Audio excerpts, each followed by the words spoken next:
დილამშვიდობისა. ეს საქართველოს პირველი არხია, თქვენ უყურებთ გადაცემას პირადი ექიმი მარი მალაზონია ჟესტურ ენაზე თარგმანით. ჩვენ ადამიანზე ვსაუბრობთ. იმ ადამიანზე, რომლის სიცოცხლე ყველაზე დიდი ღირებულებაა და ყველაზე მნიშვნელოვანი ფასეულობა ნებისმიერ საზოგადოებაში. მე იმ გამოვიყენე ნაცვალსახელი, მაგრამ ეს არ ნიშნავს რომელიმე ადამიანის გამოყოფას. ეს არის განზოგადება თითოეული ადამიანის ფასეულობისა და იმის ხაზგასმა, რომ ყოველი ადამიანი განსაკუთრებულია, განუმეორებელია და ამიტომ არის ფასეული ადამიანის სიცოცხლე.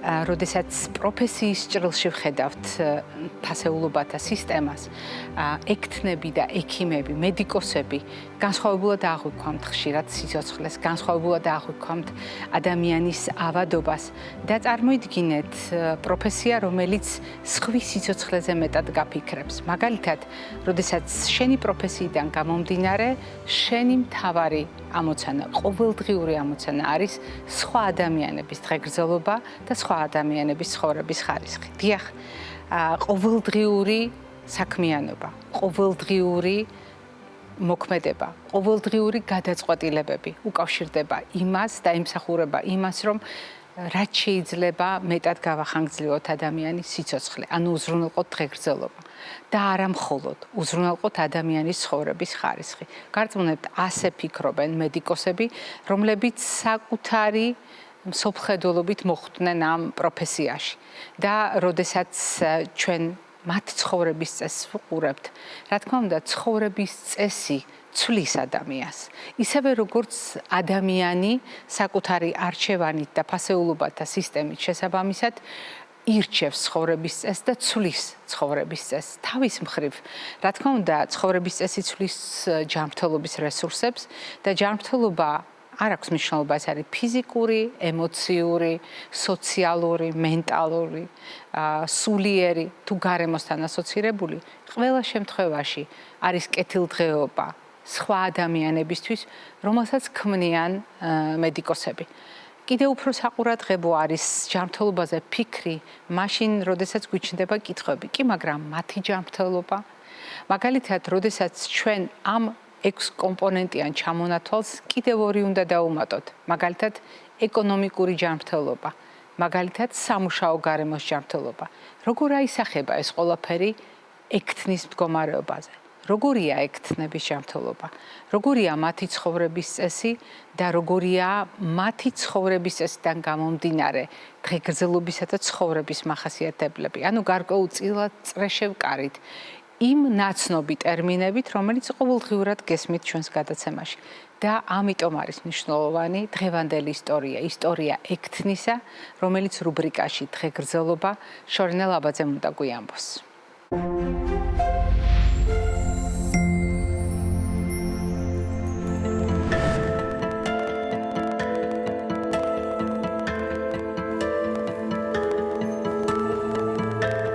ჩვენთან რომ მოვიდეს პაციენტი, ექიმიც რომ არ იყოს, ჩვენ გვენდობიან იმ დონეზეა ჩვენთან ექთნების დონე. მიყვარს მე ჩემი პროფესია. მიყვარს პაციენტები. მე ვარ დალი ზენაიშვილი, 74 წლის. 45 წლის სტაჟი მაქვს. ქირურგიულ განყოფილებაში მუშაობდი მორიგე მედდათ. ამ ეტაპზე მე იმღები განყოფილებაში მუშაობ. სამი გოგო, ერთი ექიმი აქედან, ერთი იურისტი, მე იურისტია იგიც, მესამე გოგოც და მეუღლე ახლა ხანდავგარგი. 90-იან წლებში დენი არ იყო, თავისთავად გათბობაც, წყალი არ იყო, მაგრამ ჩვენ მაინც ერთობლივი ნდობით, სიყვარულით და თანამშრომლობის გაერთიანებით მაინც მივაღწიეთ იმას, რომ შევინარჩუნოთ საავადმყოფო. პაციენტებს არ ვაკლებდით მაინც არაფერს. დამხვდა მე თვითონ მაშინ ახალგაზრდა ვიყავი, კარგი ექთნები, რომლებაც ჩვენც გამოგზარდა და კარგ სპეციალისტებად ჩამოგვაყალიბნენ. განყოფილება გადატვირთული იყო, კატასტროფული შემთხვევა იყო და ერთი რაფი პაციენტები იყო ყველა დაზარალებული. მასურად ამდენ პაციენტებს როგორი მივხედავდით, მაგრამ ჩვენ ექთნები იმ დონემდე ვიყავით მომზადებული. ექიმის დონეზე მუშაობდით, ასე რომ არც ერთი პაციენტი არ გაგვიშვია ცუდ მდგომარეობაში. ნამდვილად რომ ექცნის დანიშნულება და მოვალეობა ძალიან გამოსაყენებელია თვითონ ჩვენი ქვეყნისათვის. აი მაგალითად აქ გქონდა ჩვენ ასეთი მხედრიონელები რო იყო ადრე ესეც 90-იან წლებში ჩვენ დღეღამის მორიგეობები გქონდა. მორიგეობაც არ გვიოდა, სულ ვიყავით აქ, დროს არ ვზოგავდით. კარგი ექთანი უნდა იყოს მისი საქმისწოდი, მომთმენი, დამწყები ექთნები ძალიან კარგი კადრები არიან სხვათაშორის. მართლაც კარგები არიან, ენერგიით სავსე უნარიანები არიან. და ჩვენ ყოველთვის სტიმულს ვაძლევთ, როგორც ჩვენ გვასწავლენ, ისე მაგათ ჩვენ გვერდით უდგევართ ყველანაირად.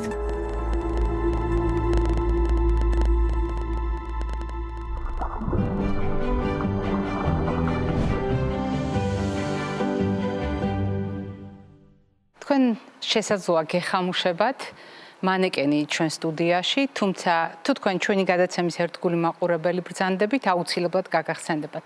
ჩვენ ყოველწლიურად ვუბრუნდებით ამ თემას, თუნდაც იმიტომ, რომ 5 მთავარი წესი გავიხსენოთ. წესები, რომელიც გვეხმარება ზაფხულის ხვატი ბევრად უფრო ადვილად გადავიტანოთ. და ასეთ შემთხვევაში ჩვენს ჩაცმულობას შეიძლება გადამწყვეტი მნიშვნელობა ჰქონდეს. როგორი უნდა იყოს ჩაცმულობა იმისთვის, რომ მზის და სითბური დაკვრისგან დაგვიცვას, ორგანიზმი გადახურებისგან დაიცვას და რაც მთავარია, ჩვენი ჯანმრთელობა საფრთხის ქვეშ ნაკლებად აღმოჩნდეს.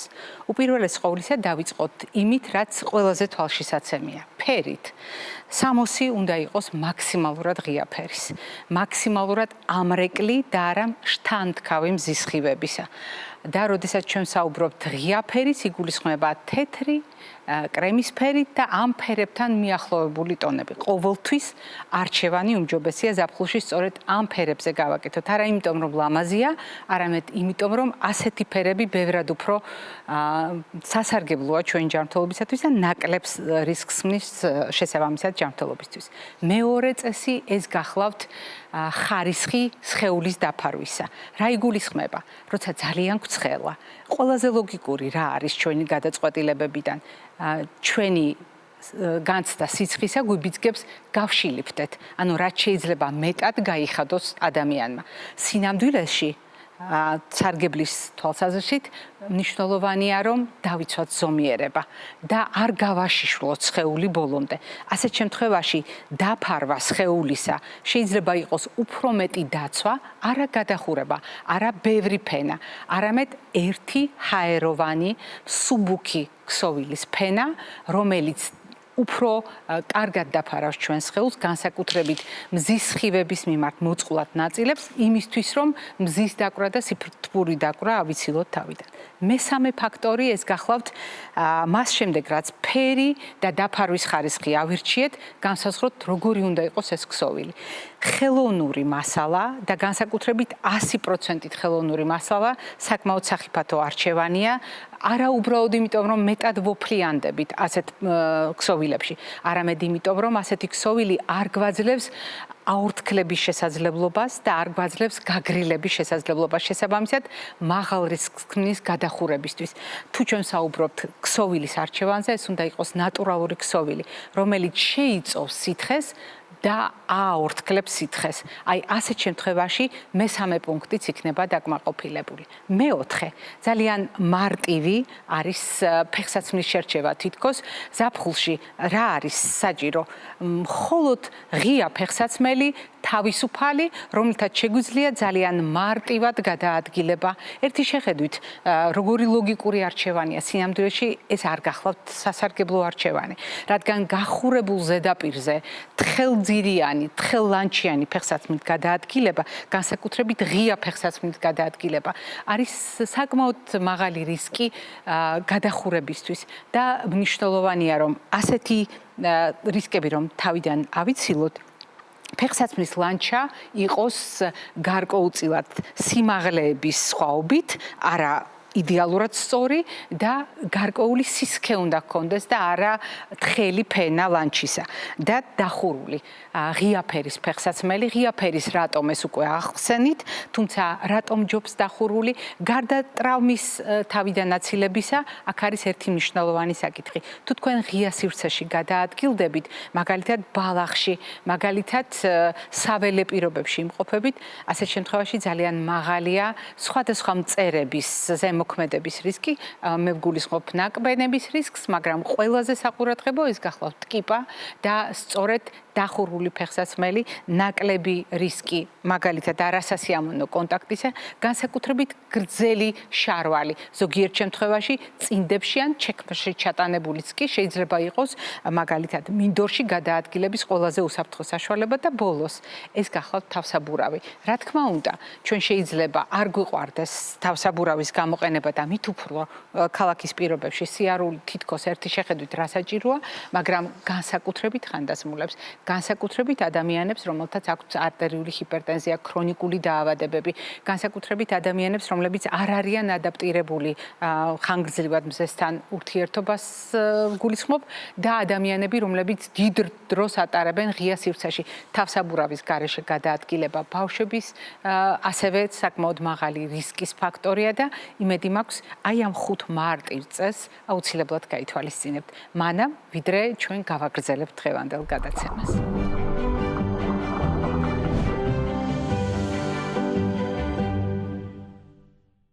ყოველწლიურად, როდესაც ჩვენ ვაჯამებთ სატელევიზიო სეზონს, რამდენიმე ეტაპად ვაკეთებთ ამას და ვცდილობთ ყველა ის საკითხი ხელახლა გაგაცნოთ და გაგახსენოთ, რომელიც არის ჩვენი გადაცემის ისტორიის განუყოფელი ნაწილი, რუბრიკა, რომელსაც დღეს წარმოგიდგენთ. მე ვფიქრობ, ყველასათვის ძალიან საყვარელი გახდა უკვე დიდი ხანია, თუნდაც იმიტომ, რომ ჩვენთვის განსაკუთრებით გასაფრთხილებელ პროფესიას ეხება და ჩვენთვის განსაკუთრებით ძვირფას ადამიანებს ეხებათ. ესენი არიან ექთნები და სწორედ მათ მრავალრიცხოვან არმიას ჩვენს გადაცემაში სისტემატურად წარმოადგენს ქალბატონი თამარ დაუსი თავად ექთანი. თავნა დილამშვიდობისა. ჩვენ საუბრობთ რუბრიკაზე, რომელშიც რამდენი წელია უკვე ჩართული ხარ, აღარც კი ვიცი და შესაბამისად, როდესაც საუბრობთ საკმაოდ გრძელ გზაზე, მხედველობაში გვაქვს არაერთი პრობლემა, რომელზედაც გვისაუბრია და არაერთი რჩევა, რომელიც საზოგადოებას სწორედ ჩვენგან ამ რუბრიკის ფარგლებში მიუღია. მაგრამ მთავარი ღირსება, მე ვფიქრობ, ამ საუბრების არის ის, რომ საზოგადოებას ყოველ ასეთ შეხვედრაზე ჩვენ ვახსენებთ, რამდენად მნიშვნელოვანია პროფესია ექთნის. რამდენად გასაფრთხილებელი არიან ეს ადამიანები, რომ არავის უნდა დაენანოს ტკბილი სიტყვები და მადლიერებით ახსოვს სიტყვები მათი მისამართით და გავითვალისწინოთ, რომ ეს არის ცოდნა, რომელიც ოჯახის პირობებში მოვლისაც შეიძლება განსაკუთრებით დაგვეხმაროს იმისთვის, რომ არ დაუშვოთ შეცდომები და არ მივაყენოთ ზიანი ადამიანს. დღეს ჩვენ საუბრობთ როგორც ყოველთვის აქტუალურ საკითხზე და საუბრობთ სწორედ სეზონის გათვალისწინებით და იმ საჭიროებების გათვალისწინებით, რომელიც გლობალური დათმობის პირობებში და კლიმატური ცვლილებების პირობებში ყველა ნაწილს დედამიწისა ეხება და რა თქმა უნდა გვეხება ჩვენ. მზის აქტივობის მატებასთან ერთად ეს თემა ყოველთვის აქტუალურია. მზის და სითბური დაკვრა. მოდი დავიწყოთ განმარტებით და მერე უკვე ლოგიკურად მივყვეთ მოვლენებს. მარი სანამ თემაზე გადავალ, მე მახსოვს რამდენი წელია. პირველად აქ მოვედი 2015 წელს. შესაბამისად არის 11 წელი. რამდენი წელი გასულა? არის აი ძალიან უცნაური, გაიფრინა ამ 15 წელმა და ამ 11 წელმა და ყოველი წლის თვის მინდა მადლიერება გამოვხატო თქვენს მიმართ. იმიტომ რომ ბევრჯერ გავიმეორებ, ბევრჯერ გამიმეორებია, არ არსებობს გადაცემა, არ არსებობს არხი, რომელიც ასე გამოკვეთ საექთნო როლს საქართველოში და დიდი მადლობა ამისთვის. მადლობა თავად და ყველა ექთნისგან საქართველოში. მადლობა, რომ ჩვენ მოგვეცით საშუალება ერთად გაგვევლო ეს გზა. მზის და სითბური დაკვრა. თითქოს და გავს ერთმანეთს და შეიძლება ადამიანმა აურიოს მზის და სითბური დარტყმა, თუმცა მისი წარმოშობა, ასე ვთქვათ, არის განსხვავებული და ერთი არის ძალიან თვალსაჩინო, აი მზის დარტყმა არის თვალსაჩინო, მზეზე ვდგავარ და დიდი ხანი ვდგავარ მზეზე, მზე მაწუხებს, განსაკუთრებით თუ თავზე და კისერზე ხდება მზის სხივების ზემოქმედება, მაგრამ სითბური დარტყმა არის შემალული, რაღაცნაირად დაფარული და შენიღბული, რადგან სითბური დარტყმა შეიძლება მივიღო მანქანაში, გაჩერებული მანქანა, ბავშვი შეიძლება 2 წუთით დავტოვო მანქანაში და უცებ გადავირბინო მაღაზიაში. გაჩერებულ მანქანაში თუ მზეზე დგას ეს მანქანა, შეიძლება ზუსტად ამ 2 წუთში ტემპერატურა ავიდეს, აი 5-6 გრადუსის ცვლილება მოხდეს 2 წუთში, რაც ბავშვისთვის იქნება ძალიან სავალალო. ეს შეიძლება იყოს ტრანსპორტში, სადაც არის დახურული ფანჯრები, სადაც არ არის კონდიციონერი ჩართული. ეს შეიძლება იყოს ძალიან დახუთულ ოთახში, სადაც ვერ ვგრძნობ, ანუ ვერ ვგრძნობ, რომ წყურია, წყალს არ ვსვავ, ეს ჩვევა კარგად არ აქვს ჩამოყალიბებული. სამუშაო და საცხოვრებელ გარემოში. აი საცხობები მაგალითად, თონეები, რომელიც ზაფხულში, სადაც ზაფხულში მუშაობენ და ეს ცხელი ფეჩები არის იქ მრავლად მომრავლებული. ეხლა რა განსხვავება მათ შორის და რისკ ფაქტორები რა არის? რისკ ფაქტორები, ნახეთ, მაგრამ შეიძლება მე ვიდგე მზეზე რაღაცა პერიოდი და ჩემს გვერდზე იდგა სხვა ადამიანი, რომელსაც უფრო სავალალო შედეგი ჰქონდეს ამ მზის ან სითბური დარტყმისგან. ეს არ ნიშნავს, რომ ყველა ადამიანს ერთნაირად დაემართება და ერთნაირად გამოუვლინდება გარკვეული სიმპტომები. რა თქმა უნდა, არსებობს რისკ ფაქტორები და ეს რისკ ფაქტორები არის შემდეგი. ჩვენ ორგანიზმში გვაქვს თერმორეგულაცია. თერმორეგულაცია აქვს მანქანასაც, არამც თუ ადამიანს. ეს თერმორეგულაცია შესაძლოა ან კარგად არ იყოს ჩამოყალიბებული. აი ვისთან არის ეს? არის პატარა ბავშვებთან.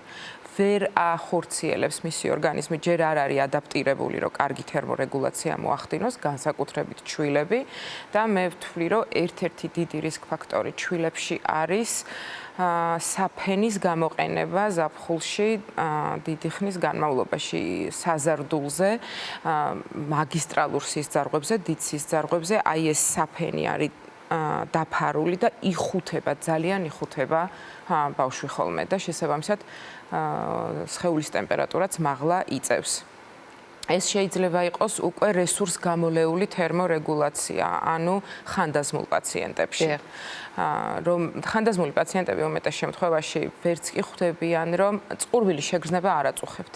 კარგა ხანი არ არის წყურვილის შეგრძნება, რომელიც ვთქვათ მათ უბიძგებს იმქითკენ, რომ წყალი დალიონ.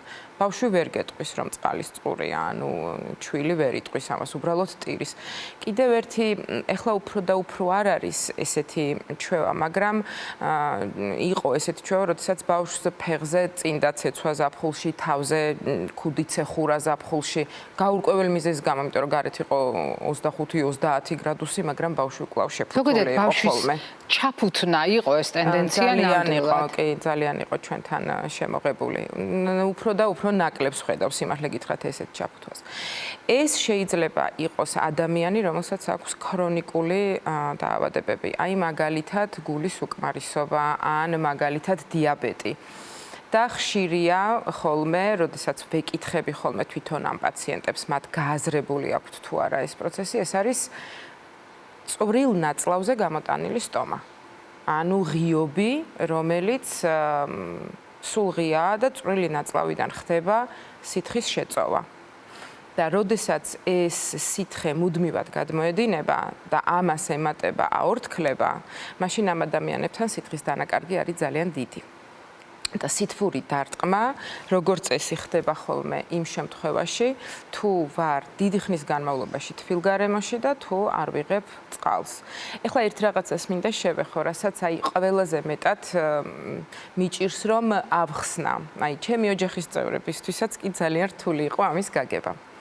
გულს სჭირდება საკმარისი რაოდენობა სითხე, რომ ჩაიღვაროს გულში, რომ მან კარგად გადმოტყორცნოს ეს სითხე. აი რომ შევადაროთ ბუშტი რო გავბეროთ, კარგად რო გავბეროთ და მე ხელი რო გავუშვათ, ხო შორს გაფრინდება და მე დავარდება. აი ესეთი რაღაცა სჭირდება გულს. როგორც კი ჩვენ ვართ ისეთ გარემოში, სადაც ვორთქლდებით და ამ წყალს არ ვიღებთ, გულში ჩადის უფრო ნაკლები რაოდენობა სითხე და შესაბამისად ის ვერ გადმოტყორცნის საკმარის რაოდენობა სითხეს. ანუ უჯრედებამდე ვერ მივა სისხლი, ანუ უჯრედებამდე მივა ნაკლები ჟანგბადი. ამიტომ გვაქვს ხოლმე თავბრუსხვევა, ამიტომ გვაქვს ისეთი მდგომარეობა, როდესაც უმიზეზოდ გავღიზიანდებით. ცნობიერების ოდნავი ცვლილება, დაღლილობა, გულის ფრიალი შეიძლება იყოს და ერთ-ერთი ყველაზე ხშირად დაშვებული შეცდომა არის, გონიათ რომ ერთ ჯერზე დალეული დიდი ულუფა წყალი შესაძლოა ამან ჩაანაცვლოს მთელი დღის განმავლობაში არ მიღებული წყალი. ხოლმე აი გუშინ გქონდა ჩვენ მეგობართან საუბარი და ესეთი რაღაცა თქვა, გავხსნიო ბოთლსო, დავლებო და აი ყელს ოდნავ რო ჩაცდება იქ ვჩერდებიო და მერე გამახსენდებაო, რომ წყალი მაქვს დასალევი და მერე ვსვავო საღამოსო დიდი რაოდენობით წყალსო. არა და მთელი დღის განმავლობაში ორგანიზმი იტანჯებოდა იმითი, რომ მას წყალი არ ქონდა. გონების დაბინდვა თუ მოხდა, უკვე არის საშიში და საგანგაშო მდგომარეობა და ჩვენ თვითონაც თუ გრძნობთ, რომ აი იცით როგორი შეგრძნება ხოლმე, აი გრძნობ, რომ ეხლა რო ავდგე, შეიძლება თავბრუ დამეხვეს და წავიქცე. მაგ დროს ძალიან მნიშვნელოვანია, რომ ფეხზე არ წამოვდგეთ და აი ყლუპ-ყლუპად დავიწყოთ წყლისმა და დავიწყოთ საკუთარი თავის გაგრილება. რამენაირად. როგორ უნდა გავაგრილოთ და როგორ უნდა მოვიქცეთ ამის შესახებ, ისევ დავყოფ ბავშვების მიხედვით, მოხუცების მიხედვით. ანუ ასაკობრივ ჭრილში. და ასაკობრივად რომ შევხედოთ დიახ. ჩვენ ამ თემას დაუბრუნდებით, თუმცა ვისარგებლებ შემთხვევით და ვიდრე გავაგრძელებთ საუბარს, ვიტყვი რომ რაკი აორთქლება დიდია. ანუ სითხის დანაკარგი დიდია, შევსება არასაკმარისი, ჩვენს ორგანიზმში მოსიარული, ანუ მოცირკულირე სისხლის რაოდენობა, მოცულობა იკლებს. ჩვენ გვინდა თუ არ გვინდა, ჩვენ ლაპარაკობთ თხევად შემაერთებელ ქსოვილზე, რომელიც გარკვეული მოცულობით, თქვენ როგორც ბრძანებდით, ხალბატონო თამარ, აუცილებლობას ქმნის იმისთვის, რომ ყველა უჯრედმა მიიღოს საკმარისი რაოდენობით ჟანგბადი და ერთ-ერთი შედეგი აი ამ სითხის მოცულობის კლების არის ის, რომ ორგანიზმში იკლებს არტერიული წნევა. და აი წნევის დაბალი მაჩვენებელი არის ხოლმე ხშირ შემთხვევაში ძალიან ხელშემწყობი იმისა, რომ თავბრუსხვევაც იყოს, სისუსტეც იყოს, წამოდგომისას კოორდინაციის დარღვევა და ასე შემდეგ. და კიდევ ერთი მნიშვნელოვანი საკითხი ახსენეთ, წყლის ერთბაშად მიღება, ჩვენი გადაცემის ერთგულ მაყურებელს ჩვენ ამაზე ცალკე გადაცემები გქონდა და უბრალოდ გავახსენებთ, რომ თუ ხანგრძლივი პერიოდის განმავლობაში არ სვამთ წყალს და მე ერთბაშად გადაწყვეტეთ 2 ლიტრი წყალი დალიოთ, გაითვალისწინეთ, რომ ამან შეიძლება ნატრიუმის მაჩვენებელი კვეთრად დააქვეითოს სისხლში და ეს ზუსტად ის მდგომარეობა, როდესაც სიჭარბეც და ნაკლებობაც ერთნაირად სახიფათოა ჩვენი ორგანიზმისთვის და ეს განსაკუთრებით გაუმართლებელი გადაწყვეტილება თუნდაც სითხის შესავსებად. და თუ ჩვენ გავაგრძელებთ, მაშინ ძალიან მნიშვნელოვანია გავიხსენოთ ჩვენი კამპანია. რა იყო წელს განსაკუთრებული ჩვენს პროექტებში ბევრი რამ იყო, ჩვენს საუბრებში ძალიან ბევრი რამ იყო, ჩვენ კადრს მიღმაც ძალიან მნიშვნელოვანი აქტივობა გქონდა და ძალიან მეამაყება რომ შევძელით ექთნებისთვის პირველად მათთვის საჩუქრად 12 მაისს ჩვენ შევხვდით დისტანციურად საქართველოს ყველა კუთხიდან ექთნებს და მათთვის აუცილებელ კვების მოდელებზე ვისაუბრეთ, თუმცა კამპანია, რომელიც მინდა ახლა მაყურებელს ერთად გავახსენოთ, ჩვენთვის ძალიან ძვირფასია, იმიტომ რომ უცხოეთში ძალიან ბევრი ქვეყანა ასეთ კამპანიას მიმართავს, ექთნები ამჟღავნებენ ხოლმე და გამოაქვეყნებენ ხოლმე, როგორია მათი თუნდაც იერსახე მორიგეობის დაწყებამდე და მორიგეობის შემდეგ. ეგ ძალიან მნიშვნელოვანია. წამოვიწყეთ ჩვენთან, დიახ. ამაღლება, კი. და ცნობიერების ამაღლება საზოგადოებისთვის. რომ საზოგადოება მიცოდეს თუ როგორი მძიმე და შრომატევადია ექთნის საქმე. და აი თუნდაც ის ცვლილება, ის სახე ცვლილება 12 საათიანი, 16 საათიანი, სამწუხაროდ 24 საათიანი ცვლილება არის რადიკალური, ძალიან თვალშისაცემი. მოდით ნახოთ, როგორია ეს ჩვენი გამოცდილება და შემდეგ პირველ დახმარებაზე ვისაუბროთ.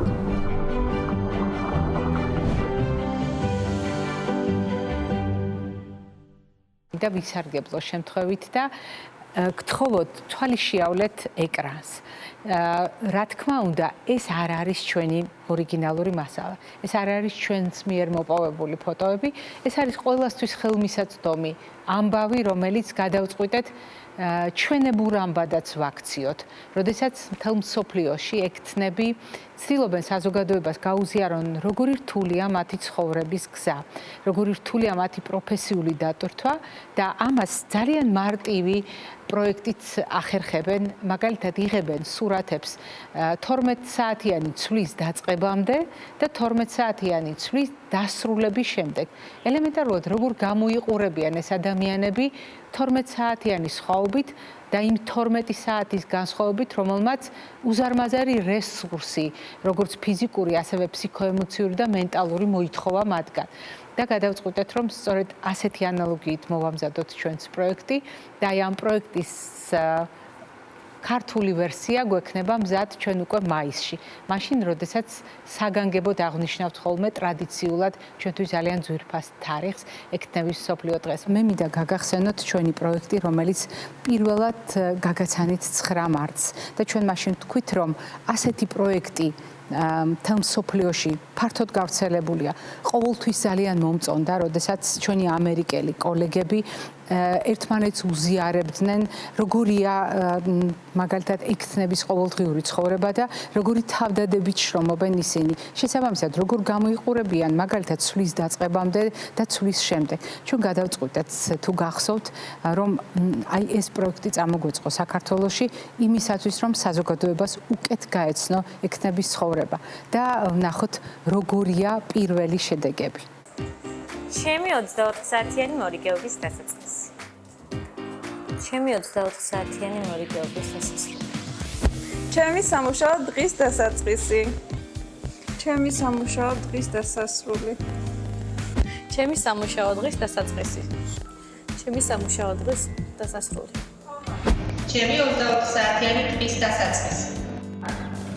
ეს მე ვარ ჩემი 24 საათიანი დღის პროგრესი.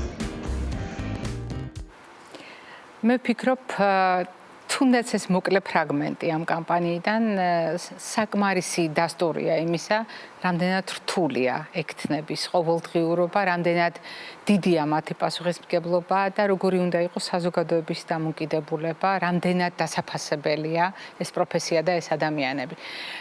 და თუ ჩვენ ვაპარაკობთ ადამიანების ჯანმრთელობაზე და დღეგრძელობაზე ცხოვრების ხარისხზე, სამედიცინო სერვისი თუ ჩვენ არ გაუფრთხილდებით, არ შევინარჩუნებთ ექთნების კორპუსს, ეს საკითხი აუცილებლად დიდ პრობლემებს შექმნის ზოგადად.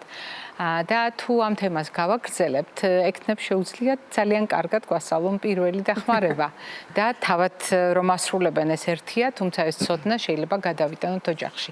მზის და სითბური დაკვრის შემთხვევაშიც კი. სითბური დარტყმა, კი, ნამდვილად. მოდით ჯერ ვნახოთ, ჩავთვალოთ ის სიმპტომები, როგორ უნდა მივხვდე მე, რომ საკუთარ თავს დავეხმარო. პირველი დახმარება როგორ ჩავიტარო. ყველას გონია, რომ წყურვილი, როცა წყურიათ, მაშინ არის საჭირო, რომ წყალი დალიო. ანუ წყურვილი არის ორგანიზმის ვედრება, რომ წყალი დამალევინე. შესაბამისად, ეს არის ბოლო ეტაპი. ერთი ძალიან მნიშვნელოვანი კომპონენტი არის, რომ დააკვირდნენ, ხშირად შარდავენ თუ იშვიათად შარდავენ და რაც უფრო გამუქდება შარდი, მით უფრო ნაკლები სითხეა ორგანიზმში და შესაბამისად მით უფრო უნდა მიაქციონ ასეთ კომპონენტებს და ასეთ სიმპტომებს მნიშვნელობა. დაღლა, აი, კარგად მეძინაღამე, მაგრამ ძალიან დაღლილი ვარ. მეზარება, ყველაფრის გაკეთება, აი უცნაურია და წყლის დალევა, ოღონდ წეღან როგორც თქვით, არა ერთიანად. ყლუპ-ყლუპად, ყოველ არ ვიცი 15 წუთში ერთხელ რომ ერთი ყლუპი გავაკეთოთ. თუ ისეთ გარემოში ვარ, როცა სითბური დარტყმა შესაძლოა რომ მივიღო, ან მზის დარტყმა. ეხლა თან არის ზღვის სეზონი და გარუჯვის სეზონი და ასე შემდეგ ძალიან ხშირად. და უკრიტიკოთ აღიქვამენ ამ სიტუაციას ხშირად. რო უდგათ, აი სანაპიროზე რო წევხარ ხო ყველა ყოფილვართ, გითვება ის წყალი და აღარ მოგწონს და აღარ სვამ. და შესაბამისად ფიქრობ, რომ აი რო გავალ მერე დავლევ, მაგრამ აორთქლება ძალიან მიმდინარეობს. ოფლი, სუნთქვას ვახშირებთ, ვლაპარაკობთ, ვიცინით, ვცურავთ და ასე შემდეგ და ვაორთქლებთ და ვაორთქლებთ. შესაბამისად, აი ამ სიმპტომებს როგორც კი ვნახავთ, რომ თავბრუ მეხვევა და რაღაცა უხასიათობა აქ იქნებ, დავიწყოთ წყლის დალევა. ყველაზე მნიშვნელოვანია მარი, როდესაც სხვას ვეხმარებით. მთელი გულით გვინდა ხოლმე რომ დავეხმაროთ, მაგრამ ხანდახან არის რომ პაციენტი, რომელიც არის დეზორიენტირებული და ვეღარ შემომყავს კონტაქტში, ვეღარ ველაპარაკებ, მაშინ ხდება ხოლმე პირთან მიაქვთ ბოთლი და ცდილობენ რომ წყალი დაალევინონ.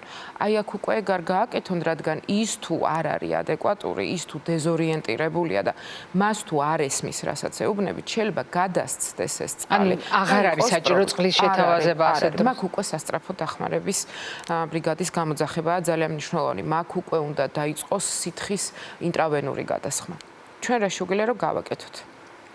აუცილებლად გავიყვანოთ გრილ ადგილას, თუ მზეზია მზეს მოვაცილოთ, თუ დახუთულ ოთახშია გრილ ადგილას გავიყვანოთ და უმნიშვნელოვანესია რომ იმ სისძარღვებზე, რომელიც დიდი კალიბრის არის და ახლოს არის კანთან, ახლა სად არის ეს ყველაფერი?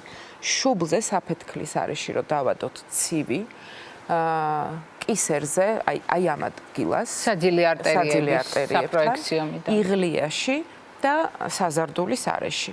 რომ დავადოთ, ოღონდ არა ყინული. და არ ჩავსვათ ყინულიან წყალში და არ დავასხათ ძალიან ცივი წყალი, რადგან რა ცივი შხაპი არ გამოვიყენოთ. ამ დროს რა მოხდება? აი წეღან როგორც თქვით თქვენ, ბევრი რო ერთად დალევა და ორივე კომპონენტი ერთად აქვს. ამ დროს დაისპაზმება სისძარღვები, ძალიან ცივ წყალში თუ ჩავსვით და სითბოს დაკარგვას შეუშლით ხელს. თითქოს და გგონია რომ ვაგრილებთ, მაგრამ არა, ვერ გავაგრილებთ ამის და დატვირთვა გაიზარდება გულზე. ნამდვილად. ამიტომ ოთახის ტემპერატურის წყალში რომ დავასვოლოთ და დავიწყოთ გაგრილება, შევუხსნათ ტანსაცმელი, გავუხსნათ თუ არის შეკრული ბოლომდე. ანუ რა ზეწოლას იწევს ყველა. კამარი მოვხსნათ, ფეხზე გავხადოთ, მაქსიმალურად ვეცადოთ რომ გავაგრილოთ. შეგვიძლია ვენტილატორი მივუშვიროთ და ამ ვენტილატორმა დაუბეროს რომ ანუ ფიზიკურად უნდა გავაგრილოთ ეს ადამიანი. ეს მხოლოდ იმ შემთხვევაში უნდა და დავალევინოთ წყალი. იმ შემთხვევაში, თუ როდესაც ვეკითხები კითხვებს, ადეკვატურ პასუხს მაძლევს. თვალი თვალში კონტაქტი აქვს, მე არ მიწევს მისი შეფხიზლება, არც ხელის მოკიდებით, არც შეჯანჯღარებით, არც ოდნავ ტკივილის მიყენებით, ხო, ოდნავ რო ვუჩქმითო. თუ ეს მჭირდება, თამარა რო ვეძახო, მაშინ უნდა დავუძახო სასწრაფო დახმარებას, მაგრამ თუ ველაპარაკები, მივედი და ვეკითხები, ცუდად ხომ არ ხართ, შემომხედა და პასუხობს, მეუბნება კი თავბრუ მეხვევა და ვერ ვდგები, აი მაშინ უკვე გაგრილება უნდა დავიწყოთ და წყალი უნდა დავალევინოთ. მე მქონდა ერთი შემთხვევა, როდესაც ჩვენი ახლობელი მირეკავდა და მეუბნებოდა, რომ მისი ბავშვი უნდა წაიყვანა საავადმყოფოში, რადგან ტემპერატურას ვერ უწევდნენ დაბლა. ბავშვი იყო დაახლოებით 3 თვის. ერთი ვთხოვე, რომ გახადე საფენი. გახადე და ისე დააწვინა. ზუსტად 15 წუთში ტემპერატურამ დაიწყო დაბლა ჩამოსვლა, რადგან აი ეს ჩახურება არის ერთ-ერთი რისკ ფაქტორი ბავშვებთან. ამიტომ თუ არის შესაძლებელი, თუ ძალიან ცხელა, თუ არ ყავს ბავშვი ისეთ გარემოში, სადაც გრილა, მაშინ უნდა ვეცადოთ, რომ საფენი იყოს გახდილი, რადგან არ გადაგვიხურდეს ბავშვი და განსაკუთრებით მაშინ, როდესაც ბავშვი ნახეთ როდესაც ყიფლიბანდს დავხედავთ და ყიფლიბანდი არის ჩაზნექილი. ტირის ბავშვი, მაგრამ ცრემლი არ მოსდის. საფენი მოვხსენი და კარგახანია მშრალია ეს საფენი, ან მუქი შარდიაზეთ. აი ეს უკვე საშიშროებაა იმისა, რომ ბავშვის ორგანიზმი არის გადახურებული და მას სჭირდება გაგრილება. ორად რომ გავყოთ, პაციენტები, რომლებიც შემოდიან კონტაქტში, გაგრილება და წყლის მიცემა, პაციენტები, რომლებიც არ შემოდიან კონტაქტში და კონტაქტისთვის მჭირდება სიტყვაზე მეტი გამღიზიანებლის გამოყენება, ხელის შეხება ან ასე შემდეგ, მათ უკვე უნდა გამოვუძახო სასწრაფო, აუცილებლად. ძალიან დიდი მადლობა თამნა. მადლობა იმისთვის, რომ ეს სატელევიზიო სეზონი ჩვენთან ერთად გაიარე და გაიარე იმ 11 წელს, რასაც შენ წეღან ერთბაშად მოუყარე თავი, გაგვახსენე რომ 2015 წლიდან ამ გადაცემის ისტორიის განუყოფელი ნაწილი ხარ და მე ძალიან მიამაყება ეს ყველაფერი და ძალიან მიხარია რომ ჩვენ ამ გადაცემიდან ხმამაღლა შეგვიძლია უთხრათ მადლობა ექთნებს და უთხრათ საზოგადოებას რამდენად მნიშვნელოვანია გავუფრთხილდეთ ექთნებს ისევ ჩვენივე ჯანმრთელობისთვის და ჩვენი საზოგადოების ჯანმრთელი მომავლისთვის. მადლობა შენ და მადლობა ყველა ექთანს. მაყურებელს შევახსენებ დღევანდელი ჩვენი გადაცემის სტუმარი უხერხულია რომ თქვა. დღეს ჩვენ საუბრობდით ჩვენი გადაცემის გუნდის ერთ-ერთ წევრთან ერთად, რომელიც გახლავთ ექთანი თამარ დაუსი. მე არ გემშვიდობებით, წინკვებით შუქნიშანია.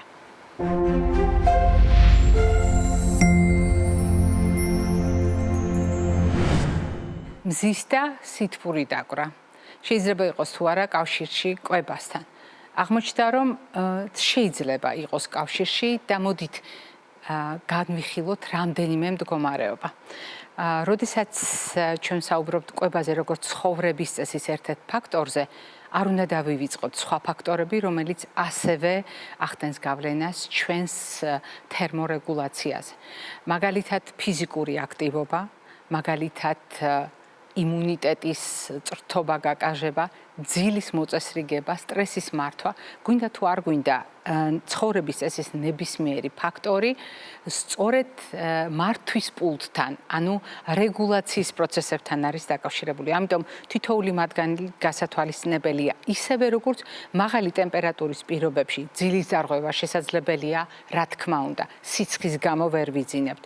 მაგალითად, მაღალი ტემპერატურის გამო ფიზიკური აქტივობა შეიზღუდა. დიახ, და ასეც უნდა იყოს განსაკუთრებით ღია სივრცეში პირდაპირ მზის სხივების ზემოქმედების ქვეშ, თუ შესაბამისი რისკები არ არის გათვალისწინებული. თერმორეგულაცია უჭირთ მაღალი წონის მქონე ადამიანებს, დიახ, ისევე როგორც წონის დეფიციტის შემთხვევაში თერმორეგულაცია არის პრობლემა და შესაძლოა მხოლოდ და მხოლოდ წონის დეფიციტის გამო ადამიანს მუდმივად ჰქონდეს სიცივის შეგრძნება, თუნდაც პაპანაკება ზაფხულში. ანუ არასაკმარისი ნაკვებობის პირობებში ადამიანს შეიძლება ჰქონდეს სიცივის შეგრძნება, არა მარტო კიდურებში, არამედ მთლიანად სხეულში. მაგრამ საკვები პროდუქტების ჭრილში თუ ვიტყვით, დიახ, იმისთვის რომ ჩვენ ადვილად გავუმკლავდეთ მზისა და სითბურ დაკვრას, განსაკუთრებით მნიშვნელოვანია ორგანიზმი იყოს ადეკვატურად უზრუნველყოფილი წყლით და გავითვალისწინოთ, არ დაგვავიწყდეს რომ ჩვენ სიცხის პირობებში, მაღალი ტემპერატურის პირობებში, მაშინაც როდესაც ჩვენ გვაქვს მაღალი სიცხე, მაშინაც როდესაც გარემოშია მაღალი ტემპერატურა, ჩვენ კარგავთ არაუბრალოდ წყალს, ჩვენ კარგავთ მარილებს. შესაბსებად, მხოლოდ მტკნარი წყალი კი არა, მინერალური წყალიც გამოდგება და თუ ჩვენ გავითვალისწინებთ იმის შესაძლებლობას, რომ მარილით და ელექტროლიტებით შევავსოთ წყალი, ზოგიერთ შემთხვევაში ეს არა თუ რეკომენდებული, არამედ აუცილებელიც კი, სასიცოცხლოდ აუცილებელი, მით უფრო რომ ზაფხულში ოფლით, ამონასუნთქი ჰაერით, შარდით და განავლით დანაკარგ ფიზიოლოგიურ რაოდენობას თან დაერთვის ღებინებით ან დიარეით გამოწვეული დანაკარგი, რაც საკვებ პროდუქტებთან არც თუ ისე წინდახედული ურთიერთობის გამო შეიძლება ასეთი ეპიზოდები გქონდეთ, იმიტომ რომ საკვებით მოწამვლის რისკი იზრდება ზაფხულში. ან ჩნდება სხვა მიზეზები, რის გამოც შეიძლება დავკარგოთ სითხე დიარეის, ანუ ფაღარათის, ან ღებინების გზით. ასეთ დროს ორგანიზმის მოთხოვნილება კიდევ უფრო მაღალია და წყლის და მარილების დანაკარგი კიდევ უფრო მაღალია. რა თქმა უნდა, თერმორეგულაციის დროს ჩვენ უნდა გავითვალისწინოთ და წყლის შესაძლო დანაკარგის დროს აუცილებლად უნდა გავითვალისწინოთ ისეთი ფაქტორი, როგორიც არის ალკოჰოლის, ენერგეტიკული სასმელების და კოფეინ შემცველი პროდუქტების გამოყენება. რა თქმა უნდა, ყავაც სითხია, ჩაიც სითხია, ალკოჰოლის სითხია, მაგრამ წყალდამკარგავი. ეს იმას ნიშნავს, რომ როცა ორგანიზმს ისედაც უჭირს წყლის ბალანსის შენარჩუნება და უჭირს თერმორეგულაცია, შესაძლოა ეს არ იყოს კარგი გადაწყვეტილება, მაგალითად ალკოჰოლის გამოყენება, როდესაც ისედაც გადახურებულია ორგანიზმი და ფსიქოაქტიური ნივთიერებებით უკიდურესი დატვირთვა, რომლის 1 გრამი 7 კილოკალორიას გვაძლევს, შეიძლება სრულიად გაუმართლებელი იყოს განსაკუთრებით სისხლძარღვებზე ზემოქმედების ჭრილში, როდესაც ჯერ გაფართოება, შემდეგ შევიწროება ალკოჰოლის დოზის შესაბამისად, უზარმაზარ დატვირთვას ქმნის გულზე, მაღალი ტემპერატურა გარემოში და ალკოჰოლური გარკვეულწილად დატვირთვა არარაციონალური. განსაკუთრებით უნდა გამოვყო ისეთი ფაქტორი, როგორიც გახლავთ მაგალითად ცხელი ჩაის გამოყენება. ძალიან ბევრ კულტურაში, თქვენ ახლა ჩემი საუბრის დროს გაგახსენდებათ არაერთი კულტურა, სადაც თერმორეგულაციისთვის ადამიანები არ შილიფდებიან, სიცხის უკეთ გადასატანად პირიქით, სხეული დაფარული აქვს და ასეთი არაერთი მაგალითია გადასამის შესავალში. ჩემი განმარტება ვფიქრობ, ამას ლოგიკურად გასაგებს ხდის, მაგრამ განსაკუთრებით მინდა გავამახვილო ყურადღება ცხელი ჩაის გამოყენებაზე. რა თქმა უნდა, ამოცანა არის ტემპერატურული სხვაობის შექმნა. როდესაც ჩვენი ორგანიზმის ტემპერატურა 36-დან 37-მდეა ნორმაში, გარემოს ტემპერატურასთან სხვაობა ჩვენ კომფორტს გვიქმნის. მაგალითად, ითვლება, რომ 18-დან 20 გრადუსამდე, მაქსიმუმ 23 გრადუსამდე ჩვენ ძალიან კარგად გრძნობთ თავს. აი ამ ტემპერატურული სხვაობის გამო. და თუ ჩვენ გარემოს მზარდ ტემპერატურას შევადარებთ ორგანიზმის ტემპერატურას, აღმოჩნდება, რომ ჩვენ გვიჭირს სითბოს გაცემა, იმიტომ რომ ჩვენი სხეულის და გარემოს ტემპერატურა ერთმანეთს უახლოვდება. და წარმოიდგინეთ ასეთ მდგომარეობაში ცხელი სითხეების მიღება, ცხელი ჩაის მიღება შეიძლება ბევრი ორგანიზმისთვის ეს აღიქმებოდეს როგორც გამაგრილებელი საშუალება. თუმცა მე ამ საშუალებას და ამ საშუალების სისტემატურად გამოყენებას არ გირჩევდით, იმიტომ რომ არაერთი მტკიცებულება არსებობს და მტკიცებით მედიცინას დღეს აქვს არაერთი დადასტურებული ფაქტი იმის დასტურად, რომ სისტემატურად ცხელი ჩაის და ზოგადად ცხელი სითხეების გამოყენება საყლაპავის კიბოს, საყლაპავის ონკოლოგიის, პირისღრუს ონკოლოგიის ერთ-ერთი ხელშემწყობი ფაქტორი ხდება და მე ვფიქრობ, ამის გათვალისწინება მნიშვნელოვანია. თუმცა მიაქციეთ ყურადღება, რამდენად ახლოს არის ასეთი ხრიკები და ეშმაკობა ჩვენს ნაციონალურ კულინარიულ ტრადიციასთან. გადავხედოთ დასავლეთ საქართველოში, როგორ უხვად შეკაზმულია საკვები, როგორი ცხარე და მწარე შეიძლება იყოს ეს საკვები, კულინარიული ტრადიციის შესაბამისად, მაგრამ ეს ტრადიცია გარკვეულწილად ფლობს საიდუმლოს, ცოდნას იმის შესახებ, რომ მაგალითად წიწაკით უხვად შეკაზმული საკვები ორგანიზმს გაახურებს, გააცხელებს და აძლევს საშუალებას თუნდაც გარემოს მაღალი ტემპერატურის პირობებში გასცეს მეტი სიცხე. მეტი სითბო. ეს თერმორეგულაციის ერთ-ერთი ინსტრუმენტია. ნიშნავს თუ არა ჩვენს მიერ ნათქვამი, რომ ახლა ყველა ცხარე საკვებზე გადავიდეთ, ყველამ რაც შეიძლება ბევრი წიწაკა მივირთვათ, არა. ეს იყო ახსნა იმისა, თუ როგორ დამკვიდრდა ეს ტრადიცია და როგორი სიბრძნე ჰქონდა ჩვენს წინაპრებს და იმის საიდუმლოც გავიხსენოთ კაფსიცინში, იგივე კაფსაიცინში ეს რესურსი რომ არის ჩადებული და ეს სხვათა შორის არაერთი ბიოქიმიური კვლევით არის დადასტურებული. მაგრამ როგორი უნდა იყოს ჩვენი დამოკიდებულება ორგანიზმის წონასწორების შესანარჩუნებლად? რა თქმა უნდა, თეფშის პრინციპით კვება უნდა დავტოვოთ ძალაში და გავითვალისწინოთ, რამდენად მნიშვნელოვანია საკვებ პროდუქტებს შორის თანაფარდობა სეზონის შესაბამისად, ჩვენს მიწა-წყალზე მოყვანილი. მაგრამ თუ უფრო დეტალურად გავიხსენებთ, არა მხოლოდ წყალი, არამედ წყალი და წყალშემცველი პროდუქტები. უფრო მეტიც, არა მხოლოდ წყლით დატვირთული პროდუქტები, ანუ პროდუქტები, რომელიც გადამუშავებისას თითქმის 90%-ს წყალს გვაძლევს. აი ამ პროდუქტების როლი არის პრაქტიკულად შეუფასებელი. არ უნდა დაგვავიწყდეს ისეთი პროდუქტებიც, რომელიც ოთახის პირობებში, ოთახის ტემპერატურაზე თვითდნობით სითხედ იქცევა.